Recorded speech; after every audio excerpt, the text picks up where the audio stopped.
Come on over here, big guy. All right, that's a bet. This nigga right here, he an MC.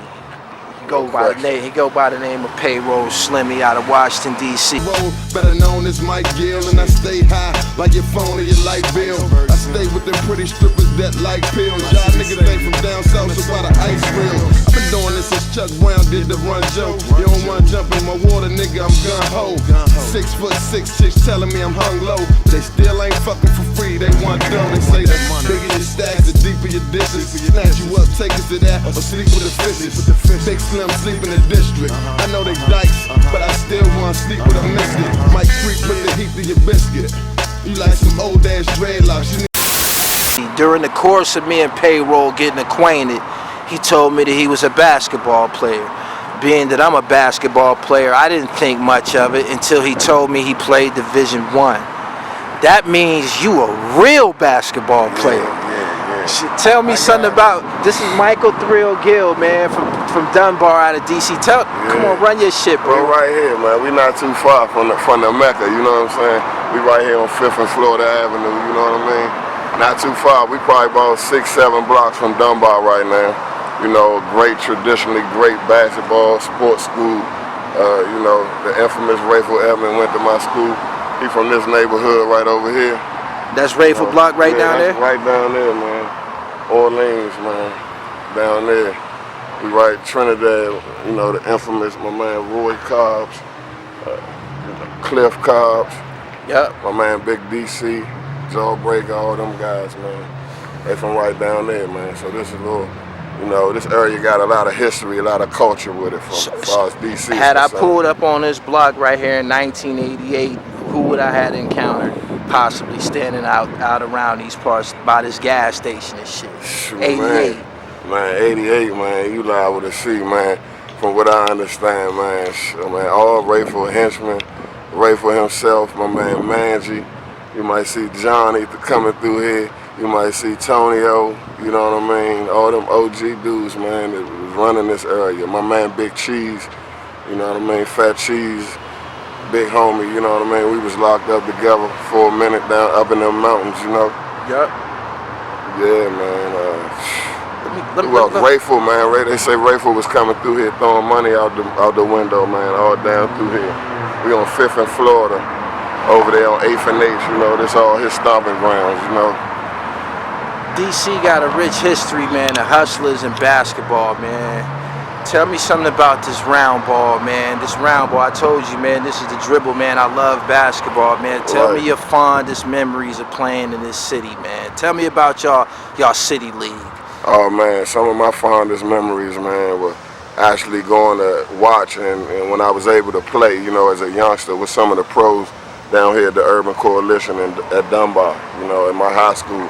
So, you know, I could sneak in the back and it would be so packed I could sneak in the back through the locker room and get in there and watch the games, man. And you would see Muggsy Bogues, Manu Bowe, Johnny Newman, you know, my man Kurt Smith, Bootney Green, you know. Every week they would bet, you know, all the OGs in the hood around here would be betting, you know, what Bootney had 50 today at the league, you know. That's how prolific of a scorer this guy Bootney Green was, that's man. Street baller? Yeah, one of my big homies, man. He was kind of like one of Rayful friends, you know, and he got blackballed once Rayful caught that big, you know, federal case back then. They kind of blackballed him out of the NBA, but he was definitely an NBA, you know, prospect at that time. Right. Yeah. Tell my viewers, man, your position as far as the city basketball league out here, man. Tell them about the thrill, man. Man, it's Mike the Thrill Gill, man. You know what I mean? I always just, man, I use my platform as a baller, man, to be able to go through all these neighborhoods and network and communicate with all the guys, man, throughout these streets in DC. And you know, a lot of people got love and respect for me, man. Some may don't like me, but that's cool too, you know. You're always gonna have some haters, but man, I played at Dunbar, you know. I got good when I got into high school, you know. Junior high school, I started getting real good, man, and started being ranked in the country, you know, going out of town, playing against guys like Paul Pierce, Vince Carter, Kevin Garnett, you know, Ron Mercer. My whole, you know, my class of '95 coming out of high school was stacked, man. You know, we was stacked. You know, we had Chauncey Billups. You know what I mean? It was wreck out there. When you go to these AAU and camps, man, it was real wreck out there. You know. What you average your senior year? I averaged probably about 22. 12, but I always been kind of like, I ain't just gonna put the ball up 20, 30 times a game. I play all facets of the game. Is that what it took, along with some academics? Is that what it took to get to a Division I scholarship back then? Yeah, you definitely gotta have it all around. Be able to do everything out there. That's what I preach to the kids now. We consulting youth, helping them pick, schools to go to as far as high school, colleges, and we want to mentor them through their pro careers as well, try to keep them out of trouble. But we telling them you got to play an all-around game, man. You can't just concentrate on one thing. Back in the day, they taught us the fundamentals of basketball, which was everything: pass, shoot, and dribble. Right. Yeah. Who your top 5 Washington, D.C. basketball players of all time? Oh, man, that's so tough, man, because, you got guys I didn't see play, but that you got to give respect, like Elgin Baylor, you know what I mean? He was right from down the street here, Spingarn High School on the other side of Trinidad, with my man. Hold on. Yeah. I dropped 15 on Spingarn. This is the dribble. Oh, yeah? Yeah, I dropped 15 on Spingarn in 94. Yeah, you might be able to do something there, man, because they got a tradition of, having some ballers up there. All right, go ahead, your top 5. Yeah, top 5, man. See, you got to go back to Elgin Baylor, you know what I mean? You got guys that was my idol, like Lawrence Moten. You got, Kurt Smith, who on a level of just every day at a summer league, showing up, dropping 40 or 50 points. You could bet on it. You got guys like him. You got Charles Smith, his brother from Georgetown. He went up there. They recruited Charles Smith as a defensive player. He ended up averaging like 18 points a game, Big East Player of the Year. So, we got a whole bunch of guys, man. We got Len Bias, who passed, from this area, dog. Len Bias was getting at Michael Jordan in college. Right. You know what I'm saying? I hear that a lot. Yeah, you got guys like Moochie Norris that might just bust their ass to, become a pro. You know what I'm saying? From the projects right here in Sursham Quarters. You know what I mean? Right. That's a couple blocks from here where we are. We kind of like damn near in central bases. You know what I mean? You can see why. Rayful and them thrived in this area, man, because it's like Grand Central Station, right here. Right. You got Northwest, you got Northeast right here. There's a lot going on, man. You got residential, you got commercial spaces right here. It's been rumored that the crossover dribble, man, might have been pioneered and perfected out here, man. Is there some truth to that? Yeah, definitely when you drag that with that hesitation, man, and you dance with that thing like my man Pep Tyson, man, you got some dudes, man, Melvin Middleton, which was one of Rayful's good friends.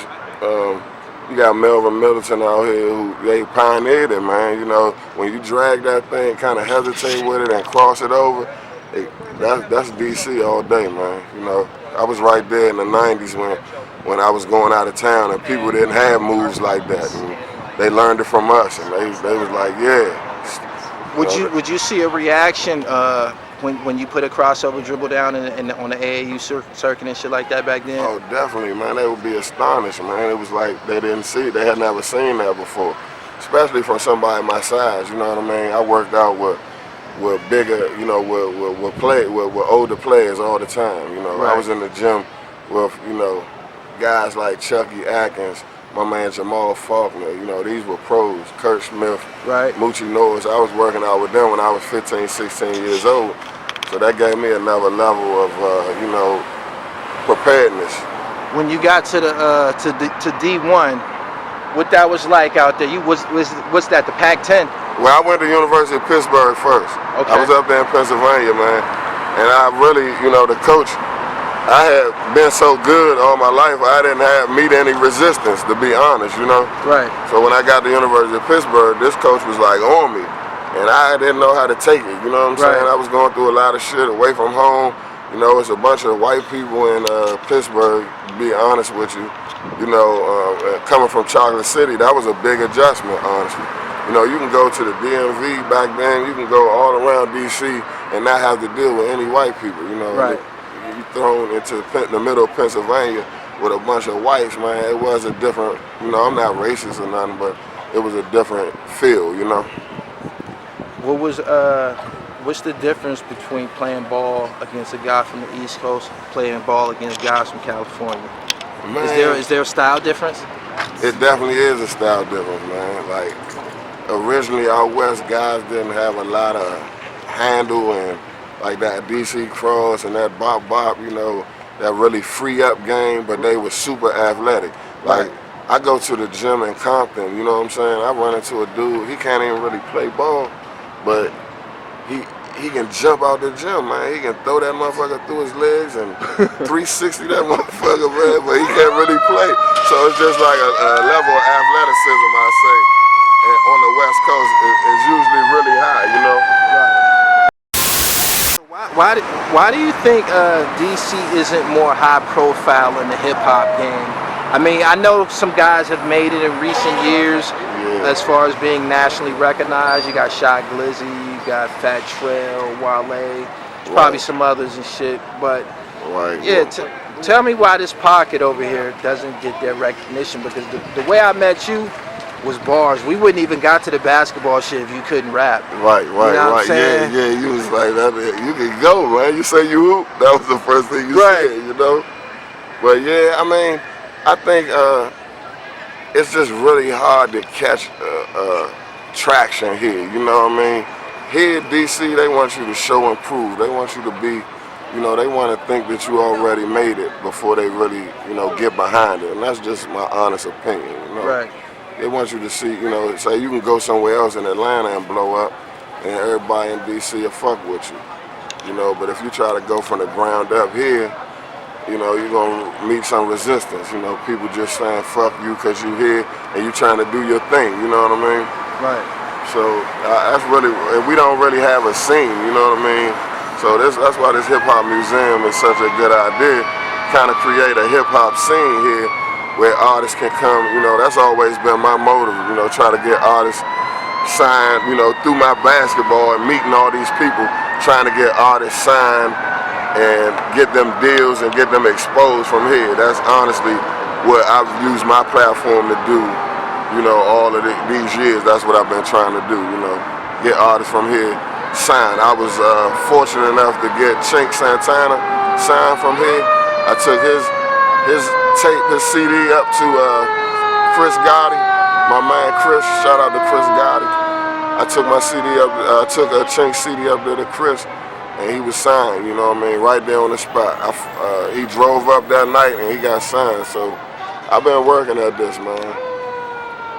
Will we ever get a chance to hear you again musically? Oh yeah, definitely, man. You just gave me the DC rundown on the history. We out here on Florida Avenue. The grill down the street, but yeah, and we got the Hip Hop Museum right down here.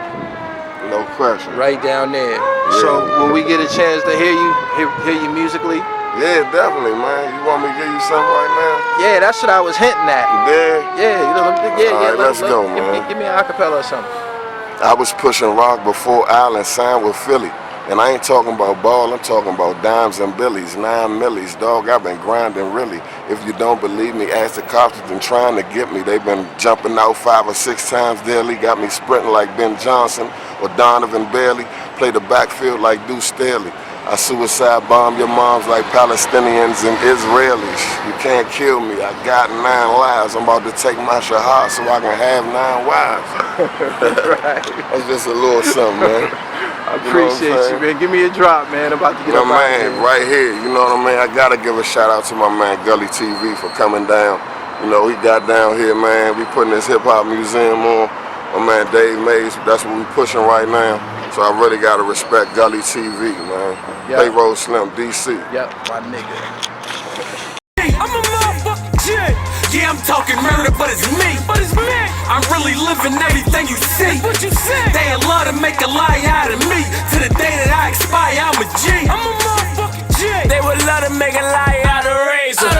Shoot and catch him out dark with the laser.